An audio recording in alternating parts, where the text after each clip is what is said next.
So, have you ever seen or heard about the James Webb Space Telescope? It is one of the most powerful space telescopes currently in use after the Hubble Space Telescope. Well, what's common with a space telescope and this dashcam? They both use reflecting mirrors. The James Webb Space Telescope uses the mirrors to collect light from the farthest corners of the universe and give you a peek back in time. This dash camera uses its super awesome crystal clear mirrors to give you a peek from the rear windshield. So in this video you're getting a first and the exclusive look of the world's first rear view mirror dash cam, which gets the Sony's latest Starvis 2 sensor. So how good is this dash cam and how does the Starvis 2 help this dash cam getting the most out of its night footage?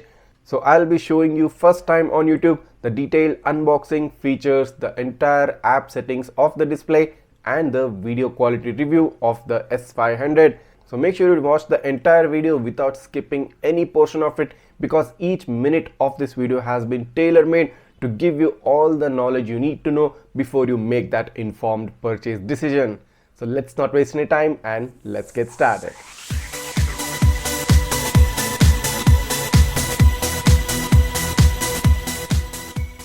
Ooh, it's finally here, the 70mai rear view S500 dash cam set, and they've done the marketing right. They've put the Starvis 2 logo right in front of the box to make sure their customers understand the value of this dash cam. Again, there are some features highlighted at one side of the box. It says Starvis 2 IMX675, 1944p with HDR, 9.35-inch full laminated touchscreen, reverse assistance, split screen and HDR dual channel recording. Let's take a look at the other side. The same features are given on the other side as well. At the back of the box there are some manufacturing details provided. So let's move ahead and open up this box. This is simply wow. I mean, this is quite the first time I'm handling a mirror camera, and you can see the kind of reflection it's giving off. You can see those ring lights which are focused on my table in order to record this video, and the finishing of this camera looks so clean and crystal clear. It's almost like those reflecting mirrors which they use on telescopes. It's simply a beaut. There's a button right down here, probably the on and off button. Let's turn the camera towards the back. So on top here, as you can see, there is a DC in port. You see it uses a micro USB port. There's a micro SD card slot and a AV in slot. In the middle you have this logo and it says 70mai rear view S500 dash cam set. On two sides you have these rubber straps and its holders. So you can pull off these rubber straps from their holder, so it's pretty easy, and you can install it back and you can pull it or loosen it up to your level of tightness based on the kind of mirror which is present in your car. So you can do this on both the sides so that this will help in proper adhesion. And here's the 1944p camera and the 70mai branding right on top of it. So this camera is rotatable, as you can see. You can turn it around up and down, left and right. So this will help you in aligning the camera properly towards the area where you want the camera to focus. And also this camera, you can slide it out. Here you go. Now this is the sliding length. This means even if you have extra long rear view mirrors, this camera will be able to adapt to it. We just need to pull it out, and you can also push it in inside. If we take a look at it from the front, if I pull the camera outside, you get this 70mai logo here when pulled out, and when pushed in, it simply plugs in within the mirror. Now let's keep this here for now and take a look at what else is inside the box. You have this soft casing so that the camera doesn't get damaged. There's another box here, and this is where they have put everything else. Let's open it up.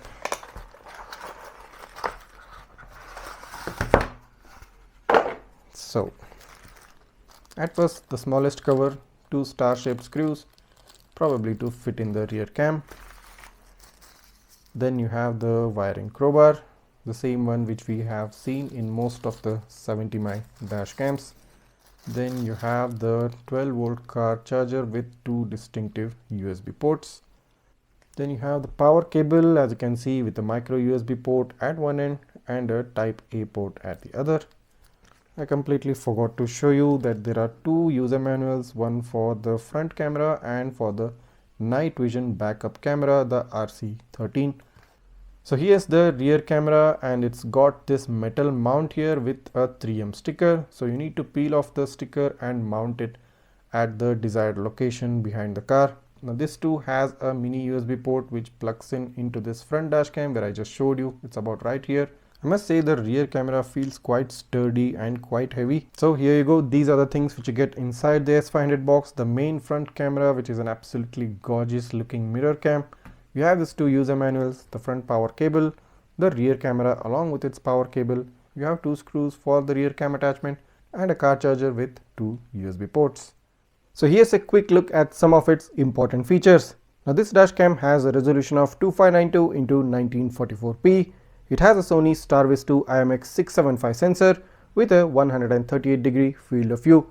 It has a 9.35-inch IPS display. It also supports voice control. It has super capacitor built in and it has an f1.8 aperture. It supports time-lapse recording along with parking mode, and the dashcam is supported by 70mai app on both iOS and Android. Okay, so some of you might be having this question that what if you don't want to see the live display and you just want to see the actual mirror display from the rear? Well, how to do that? Very simple technique. There is a on and off button right down below the mirror, and as soon as you click on that, the display just turns off.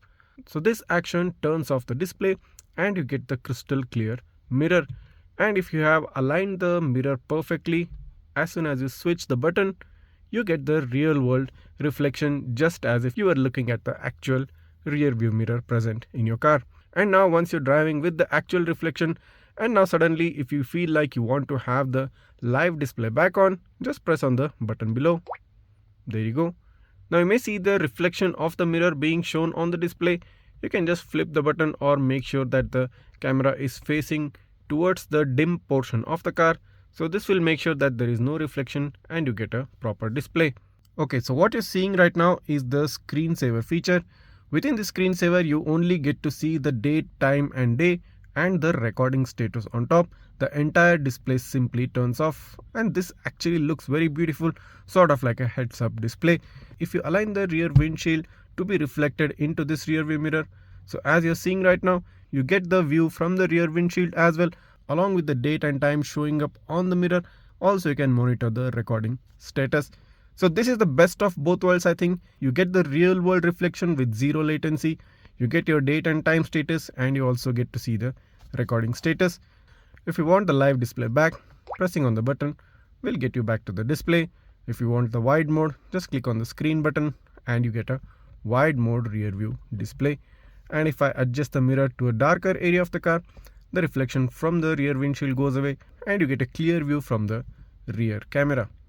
So here's the S500 from 70mai currently mounted in my Honda WRV, and this is what you're going to see, especially when you're taking a look at it during night time. So currently I'm showing this in a split screen view, but there are various other options which you can try to get the perfect look which is very much suitable for your requirement. So let's start up with showing you all the controls on this touch screen mirror dash cam. So as soon as you click on the screen, you get these settings bar at the bottom. So first of all, let's jump into the settings menu right here. I must say the menu is pretty good to look at. It's very easy to understand, and anybody who is even using this for the first time can easily understand and monitor the settings. So as soon as I click on the settings button, you have this video settings option right here. And if I click on that, the first option is the video recording duration. If we head into these settings, you get the recording duration time from a minimum of 1 minute up to 2 minutes and a maximum of 3 minutes. So currently I've selected it as 1 minute. Then you have the 70mai logo option which you can enable or disable. Then you have the refresh rate of the screen, currently selected as NTSC 60 Hz. If we click on that, you also get a PAL 50 Hz, the NTSC 60 Hz which is currently selected, and the JPN 55 Hz. So let's head into the 60 Hz setting. So these three are the only options which you get within the video settings. So the point to note is that you don't get any option to change the resolution, or there is no option to turn on or turn off the HDR. So these are the only 3 settings which you get under the video setting option. And you can see here is the back button and the home button. So I just clicked on the back one. If we head into the parking security option, then you have the collision detection triggers video recording under parking sensitivity. You can enable this. So currently it is saying no parking surveillance cable detected. Please enable parking surveillance after connecting the cable. Since I have currently not connected a hardware kit, this option is not getting enabled. Then you can alter the sensitivity of the collision sensor from a medium to high and to low. You also have the response strategy, wherein you can select the response instantly after the engine is turned off, or response 5 minutes after the engine is turned off. So these 2 options are also present within the parking security option. Then you have the time-lapse recording, again for which I need to install a hardware kit to show you the settings within that. So let's head back, and the next option which you get under the main settings is the smart travel option. Now within this you have the option of enabling or disabling the emergency video. Now emergency video is recorded based on the collision sensor, and you can set the sensitivity of the collision sensor using this option, collision detection sensitivity. If you click on that, you get 3 options: high, medium and low. Currently I've selected as medium. Then you have the voice control option which you can enable or disable. So let's head back. Following that, you have the sound settings option. If you head into the sound settings, you can turn on or turn off the prompt tone from the dash cam. You can turn it off entirely or turn it on. Then you can set the speaker volume to be high level, middle or low level based on your requirement. Then you have the touch screen prompt tone. So this is also a cool feature. I think some of you may like it. And if I just enable it, so you heard that water bubble sound. So you get this every time you touch the screen. You can enable that, or you can disable it if you don't like it much. Then you have the audio recording option, which is basically turning on the mic, or turn it off if you don't like it. That's it. These are the settings within the sound settings submenu. Following that, you have the system settings option. Now within this you have the screen standby mode. In the screen standby mode, you get 3 options: the screen to stay on always, or you can set it to go into a screensaver mode, or you can set it to turn off after a set duration of time. Following that, you have the automatic brightness adjustment, means the display will adjust the brightness automatically if you enable that. If you disable it, you can adjust the brightness manually. Then you have the auto off with no displacement. So this will turn off the dash camera once it detects that there is no displacement or there is no movement of the car. You can set it to turn off after 10 minutes, after 20 minutes, or do not turn off automatically. You can set that as well. Then you have the Wi-Fi hotspot settings, wherein you can enable the Wi-Fi hotspot, and we also have the option to turn on the Wi-Fi hotspot every time the dash camera starts up. Then you have the system time option. Then you have the date format option as YMD or MDY or DMY. So currently we use DDMMYY, so that has been selected. Then you have the option of changing the language of the dashcam. There are some lot of options also present here within this. So if any of these languages suit you, you can select that. So currently it is selected in English. Then the last option within the system settings is the mirror mode. So in the mirror mode, you can go ahead and select the applicable for the left rudder car or applicable for the right rudder car. So currently it is selected as right. If we select it as left, the back and the home button moves to the left side, which becomes a bit difficult to handle if you're sitting on the right side of the car, or if someone on the passenger side wants to handle the back and the home button, they can do that. But if the driver wants to control it in India, since the driver's seat is on the right side, let's click on the right side. So this becomes more reachable and easy to handle. So those were the options within the system settings. Let's swipe further and see what's the next option. You have the reset device option. If you click on that, you have the option to format the memory card and to restore the dash camera to its factory settings. Let's head back. Then you have the system update option. So in this, you have to use the app to detect any upgrade package and then download and push the upgrade package to the dash cam. So a straight up option right here without any confusion for anybody. Then you have the option to download the app using the QR code. Then lastly, you have the about device button. If we click on that, it gives the name of the dashcam, that is 70mai rear view mirror S500. Current version is 1.0.14 and the time published is 8th of August 2023. So that's it. These were the options within the settings menu. So let's head back to the main screen. Following this, you have the option of the album section. So if you click on the album, you have all videos section, emergency videos recorded, parking surveillance videos, time-lapse recorded videos, and photos. So this is basically an album and you can access everything within this. For example, if I click on the all video button, you can see the preview on the left side and you can see all the videos which have been recorded and currently stored in the SD card being shown on the right side. So let's scroll down a bit and show you one video. So just selected one random video and it starts playing on the left side for you to take a look at. You can also do multiple selection using this button right here on top. If you click on this, you can select multiple videos and then you can delete them. As you can see, there is a delete button right here on top. So this also is an option present within this. If you head into photo, so these are the two photos which I just took randomly. So you can monitor your photos and take a look at these photos as well. So a very easy to access and approachable album section is present within this dash cam. Let's head back, and here the third option in the sub menu here you can see is the mic on and off button. If you click on that, audio recording is on, you get a notification.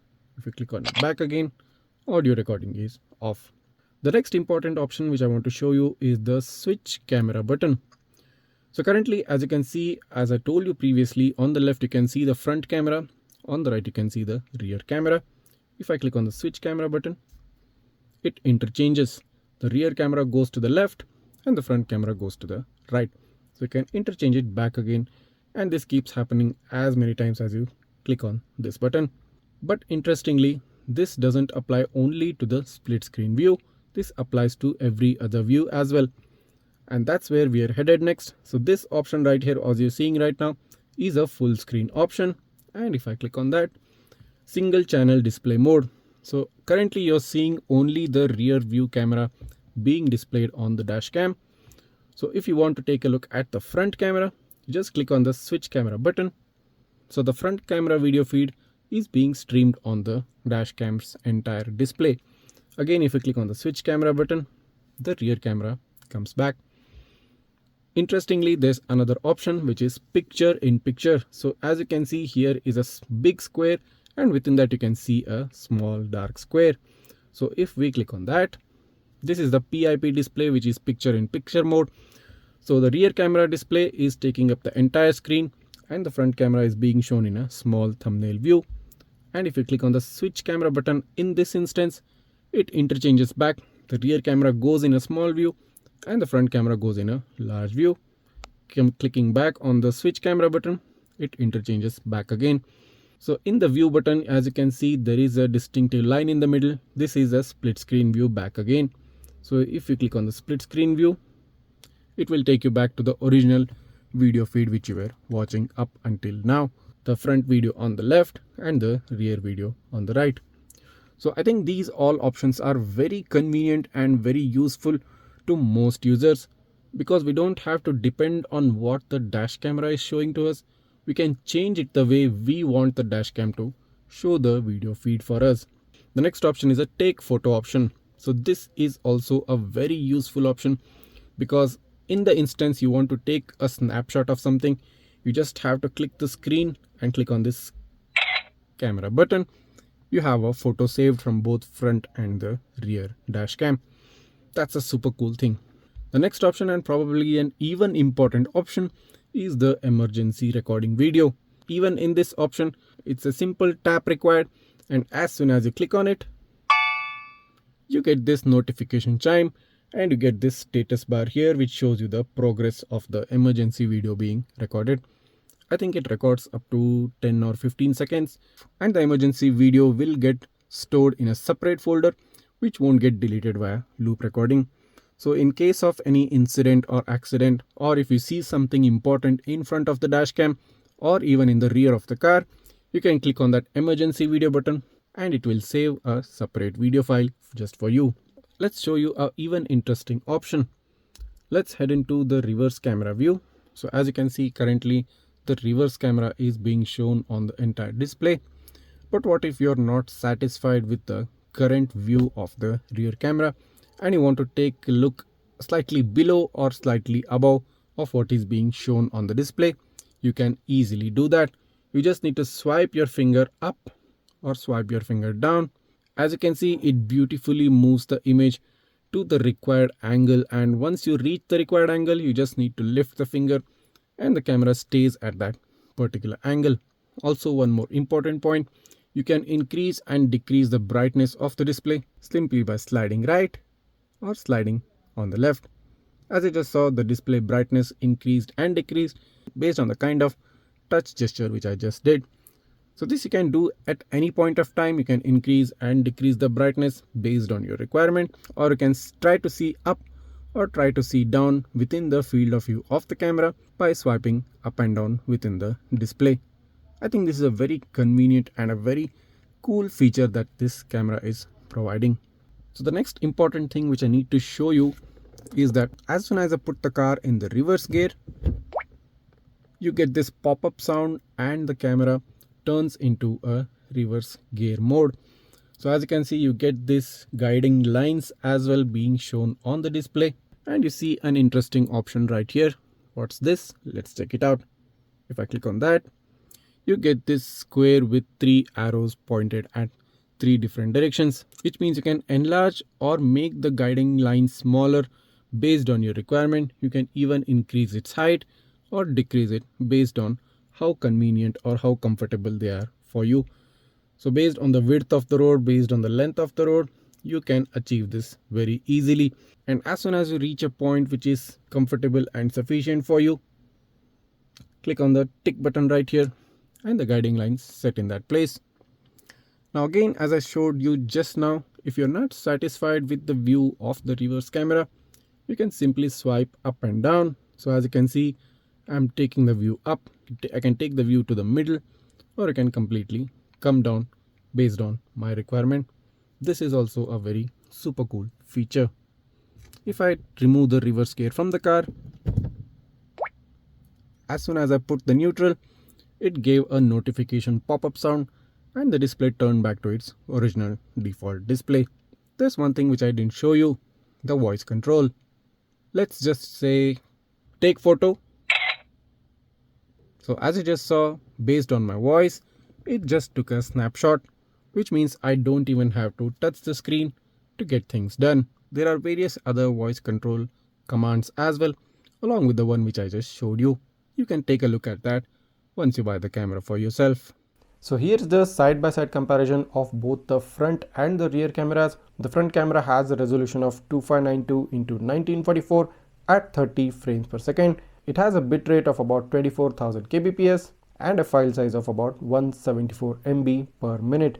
The rear camera has a resolution of 1920 into 1080 but only at 25 frames per second. So this is a nighttime video quality comparison, since I wanted to focus mainly on night because this camera has a Starvis 2 sensor and it doesn't disappoint.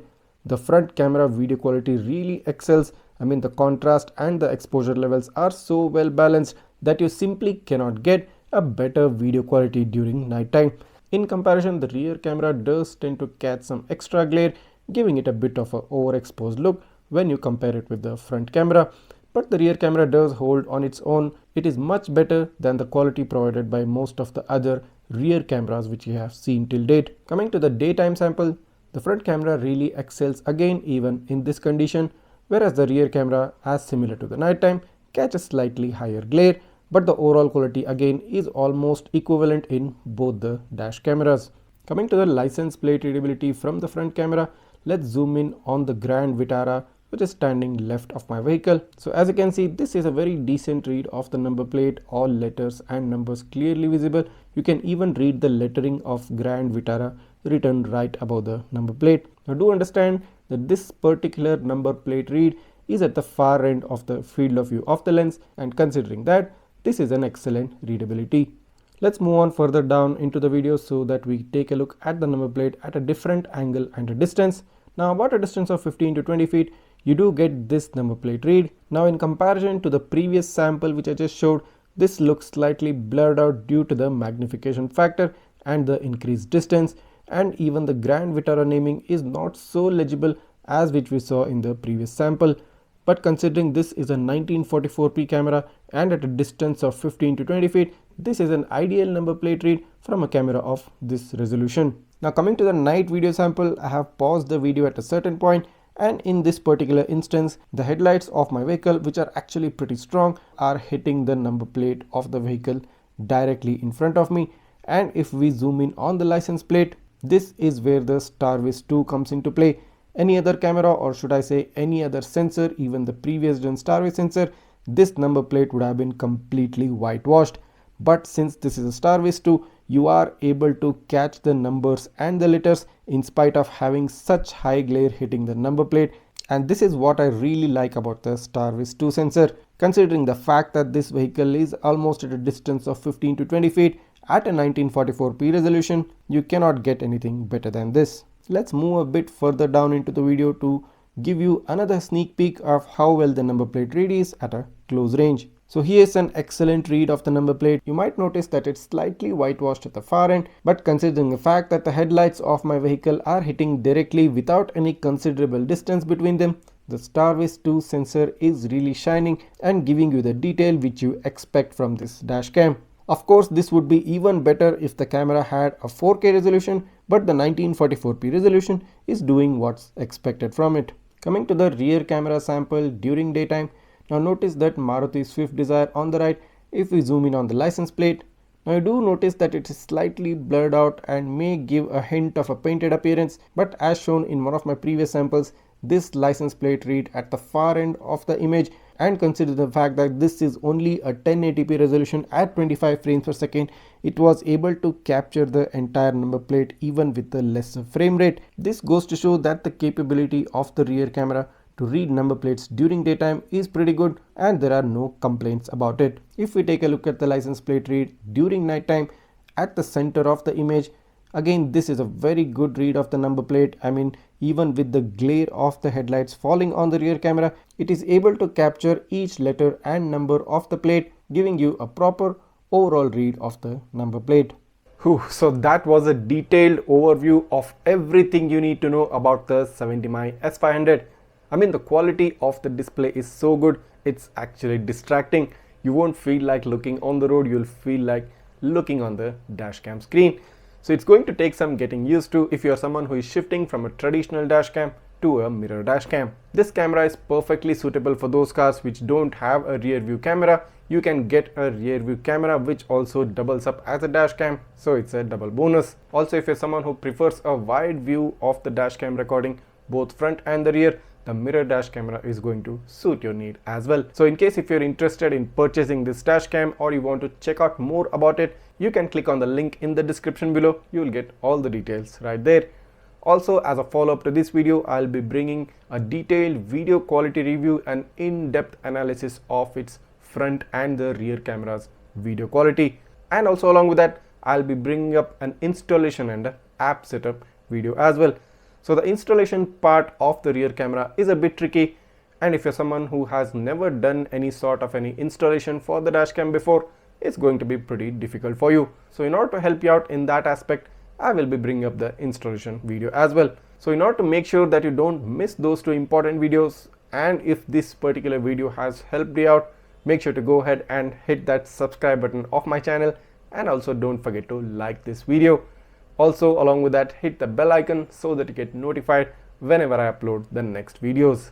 If you have any doubts or queries, do write that down in the comments and I'll try to answer them as soon as possible. Thanks for watching and see you in the next one.